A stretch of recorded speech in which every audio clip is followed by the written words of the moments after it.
नमस्कार, मैं हूं आपके साथ अनुष्का और आप देख रहे हैं जन आवाज न्यूज।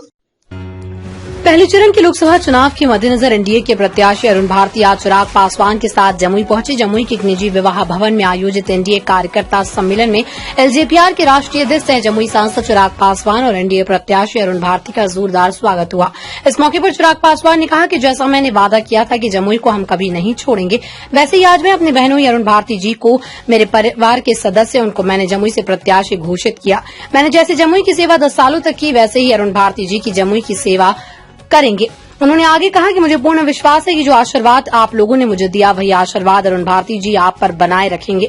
उन्होंने कहा कि मैं ये वादा आप लोगों से करता हूं कि मुझसे भी ज्यादा क्षेत्र की समस्याएं को संसद में उठाएंगे। जमुई का नेता नहीं, बेटा बनकर यहाँ के लोगों की सेवा करेंगे और मुझसे भी बेहतर सांसद साबित होंगे। जिस ढंग से आप लोगों ने मुझ पर अधिकार जताया, उतना अधिकार अब आपका इन पर है। भाषण के दौरान कार्यकर्ताओं में भारी जोश देखने को मिला और अब की बार 5 लाख पार का जय घोष गूंज रहा था। इस सम्मेलन में एनडीए घटक दल के सभी नेता उपस्थित थे। साथ ही सभी घटक दलों के नेताओं ने एक स्वर में एनडीए प्रत्याशी को भारी मतों से जिताने की अपील की। वहीं उन्होंने जानकारी दी कि 28 मार्च को अरुण भारती जमुई में से नामांकन दाखिल करेंगे। उन्होंने कहा कि लोगों से एनडीए और प्रधानमंत्री नरेंद्र मोदी के हाथों को मजबूत करने की क्षेत्रवासियों से अपील की। हमारा ये अपील है, आग्रह है कि कल नॉमिनेशन में आए और आम सभा में भी आए। जमुई को दो बेटा मिलने जा रहे हैं, ऐसे में क्या ले पाएंगे? हमसे आगे बढ़कर दिखाएंगे, ये चिराग की गारंटी है। जैसे मोदी जी अपनी गारंटी पे खरा उतरते हैं, ये विश्वास जमुई की जनता को हम दिलाते हैं कि हमसे बेहतर बेटा, हमसे बेहतर सांसद ये साबित होंगे। बाबू थोड़ा नीचे कीजिए।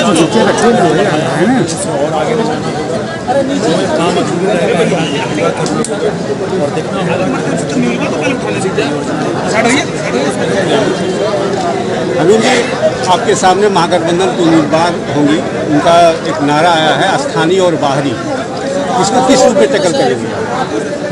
अब हम बाहरी रह गए हैं क्या? हाँ बताइए, अब हम भी बाहरी हैं। पूछ लीजिए किसी भी जमुई वाले से, हम बाहरी हैं।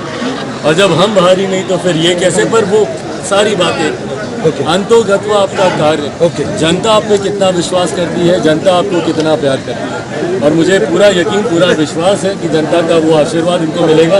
मैंने आपके वक्तव्य को काटा, बोलिए। हो गया बाहरी है तो यहाँ का लोकल है, तो ये कहूँगा कि बाबा साहब भीमराव अम्बेडकर के बनाए संविधान में ये भेदभाव नहीं किया था। कोई कैंडिडेट इस चीज़ का भेदभाव कैसे कर सकता है?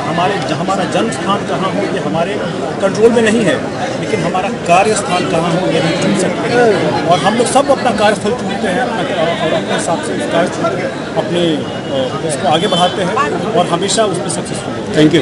Okay, thank you. देखिए, सारी राजनीतिक परिस्थिति भाई आप सबके साथ, लोगों को मैं बहुत स्तर पर लड़ाई लड़ रहा हूँ। मेरी राजनीतिक लड़ाई एक तरह, घर परिवार पार्टी को लेकर मेरी लड़ाई पिछले 2-2.5 सालों से आप सबके सामने है।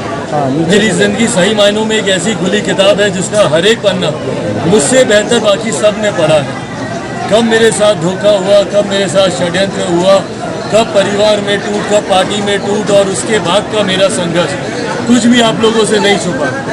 ऐसे में आज जब हाजीपुर जा रहा हूँ, उस लड़ाई के तहत एक और जीत को हासिल करने, और सही मायनों में मुझे नहीं पता था कि मेरे पिता के जाने के बाद मुझे उनके नाम के लिए भी लड़ना पड़ेगा।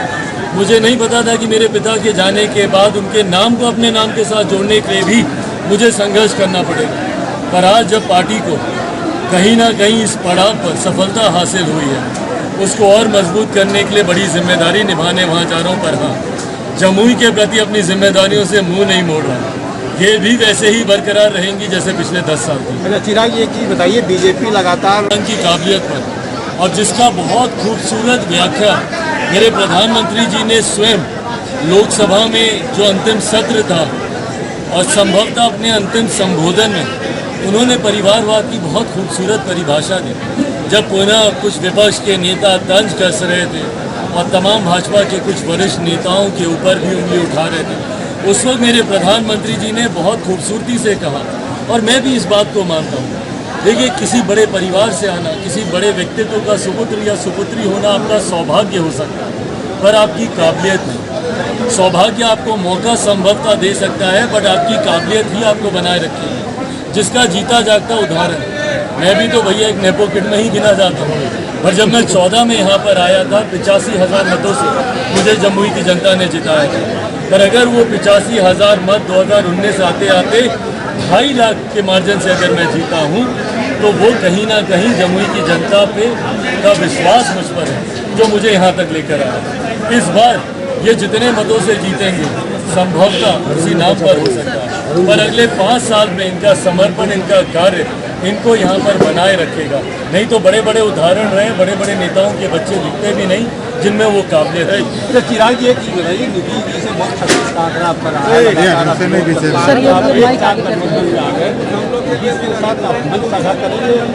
देखिए, गठबंधन के हित से ऊपर कोई हित नहीं है, और ये सब हम लोग को, भाई राजनीति का स्टूडेंट हूँ और राजनीति का विद्यार्थी होने के नाते, स्टूडेंट ऑफ पॉलिटिक्स होने के नाते ये हम लोग को सिखाया जाता है सबसे ऊपर देश हित होता है, राष्ट्र हित के साथ कोई समझौता नहीं। राष्ट्र हित के बाद हम जैसे राजनीतिक दलों वालों के गठबंधन का हित होता है, उसके बाद अपने दल का हित होता है, और उसके बाद अगर कुछ बच जाता है तब इंसान अपने व्यक्तिगत हितों की चिंता कर सकता है। तो ऐसे में जब राष्ट्र हित को साधने के लिए गठबंधन तैयार हुआ है, तो हम तमाम गठबंधन के साथियों की जिम्मेदारी है कि इस गठबंधन को मजबूती दें। इसमें हमारे प्रधानमंत्री जी के नेतृत्व में हमारे बिहार के मुख्यमंत्री आदरणीय नीतीश कुमार जी हैं, आदरणीय उपेंद्र कुशवाहा जी हैं, आदरणीय जीतन राम मांझी जी। हम सबको एकजुट होकर ही आगे बढ़ना होगा, तभी हम लोग उस बड़े लक्ष्य की ओर अग्रसर हो पाएंगे, तभी हम लोग बिहार की 40 की 40 सीटें जीत पाएंगे।